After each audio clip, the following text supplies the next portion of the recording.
नाम के एक छोटे से गांव में सीताराम नाम का एक बहुत ही अच्छा किसान रहता था। वो आदमी बहुत ही मेहनती था, बहुत मेहनत करके काम किया करता था। उसके 2 बेटे और 3 बेटियां थे। उन सभी लोगों की शादियां बहुत ही अच्छे घरानों में उसने कर दी थी। आखिरी बेटी की शादी किए कुछ ही दिन गुजरे हुए थे। अजी सुनते हो, हमारी छोटी बेटी की शादी तो हमने करवा दी, लेकिन वो कितने फोन करती है पता है आपको?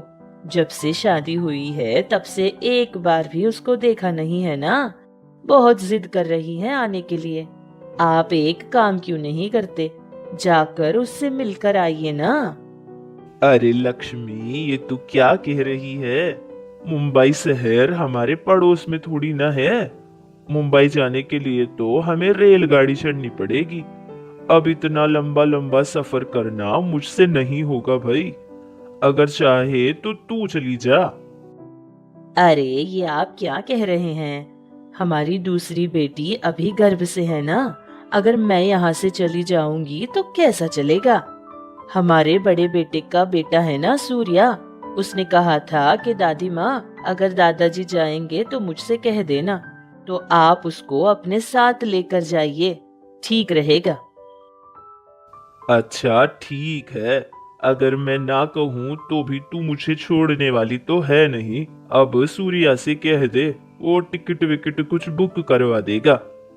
सीताराम और उसका पोता सूर्या दोनों ही मुंबई के लिए निकलते हैं, लेकिन किसी कारण की वजह से उनको 2-2 ट्रेन बदलनी पड़ी। इस तरह वो लोग बैठे दूसरी गाड़ी का इंतजार कर रहे थे। इतने में अनाउंसमेंट हुआ कि दूसरी ट्रेन आने में थोड़ी देर हो जाएगी, लेकिन तभी रात के 9 बज चुके थे। अरे सूर्या, ये गाड़ी कब आएगी भाई? दादाजी अभी अभी अनाउंसमेंट हुआ है, कह रहे थे कि गाड़ी 4 घंटे लेट आएगी। इसका मतलब गाड़ी आने को शायद रात के 12 बज जाएंगे। ठीक 8 बजे आना चाहिए था रेलगाड़ी को, अब तक नहीं आई। मैंने सोचा था कि रेलगाड़ी में कुछ खरीद कर खा लेंगे, लेकिन अब तो ऐसा नहीं होगा। चलो कुछ देखते हैं कि इस स्टेशन में ही कुछ खाने के लिए मिल जाए। दादाजी कुछ ही देर पहले मेरे पास ही में कुछ लोग बैठे हुए थे, उनकी मैंने बातें सुनी थी। उन लोगों में से एक कह रहा था कि यहीं स्टेशन के बाहर एक बहुत ही बड़ा सा होटल है और वहाँ खाना भी बहुत स्वादिष्ट मिलता है। तो चलिए ना दादाजी, हम भी वहाँ पर खाना खाते हैं। अरे बेटा, इतना बड़ा होटल है तो पैसा भी शायद बहुत ज्यादा लगेगा। चलिए ना दादाजी, कभी इतने बड़े होटल में हमने खाना नहीं खाया ना।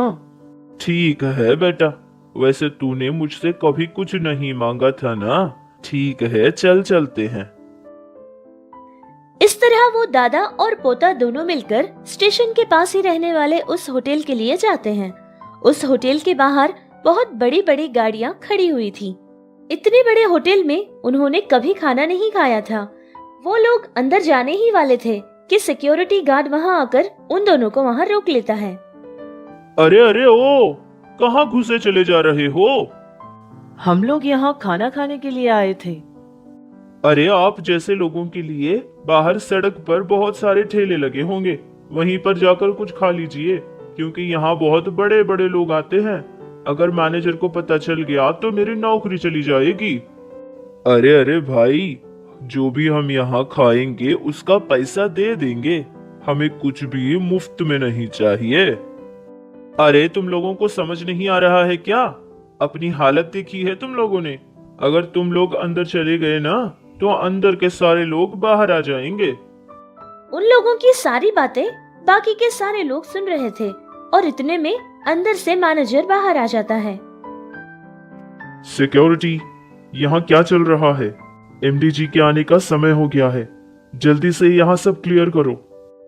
अरे साहब, मेरे पोते का बहुत मन था इस होटल में कुछ खाने का, बस इसके कारण ही यहाँ आया था।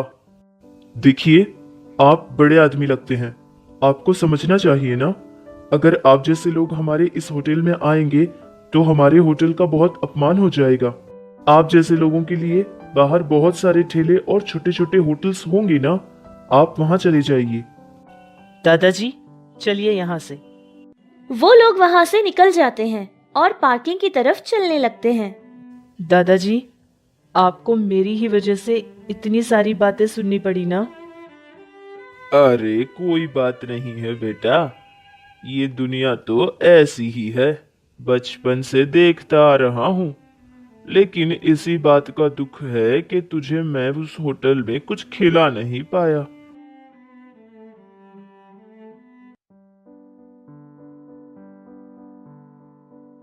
अरे क्या हुआ चाचा जी, आप लोगों ने खाना नहीं खाया? हाँ, नहीं खाया था हमने खाना, क्योंकि हम लोगों को अंदर ही जाने नहीं दिया था। कह रहे थे कि हम जैसे लोगों की वजह से आपके होटल का अपमान होगा। अरे बेटा चुप हो जा, ये तो बच्चा है साहब, कुछ भी बोलेगा। हम चलते हैं यहाँ से। इतना कहकर सीताराम और सूर्या वहां से चलने लगते हैं, लेकिन वो आदमी उनको रोक लेता है और उनके लाख मना करने के बाद भी उन दोनों को अपनी कार में बैठने के लिए कहता है। फिर इतने में उस कार का ड्राइवर आकर फ्रंट सीट में बैठ जाता है।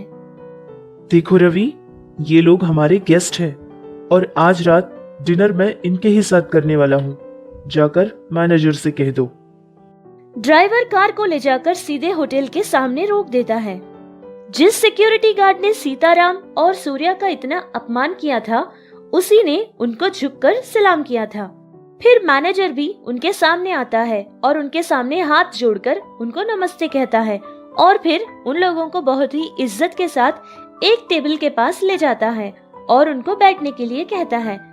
वहाँ पर बैठे सारे लोग उन लोगों को ही देख रहे थे और तभी एमडी ने मैनेजर से इस तरह कहा, आप लोगों को पता है ये कौन है? किसान है, जो हम सबको खाना पहुंचाने के लिए बहुत मेहनत करते हैं, खून पसीना एक करके खेती करते हैं।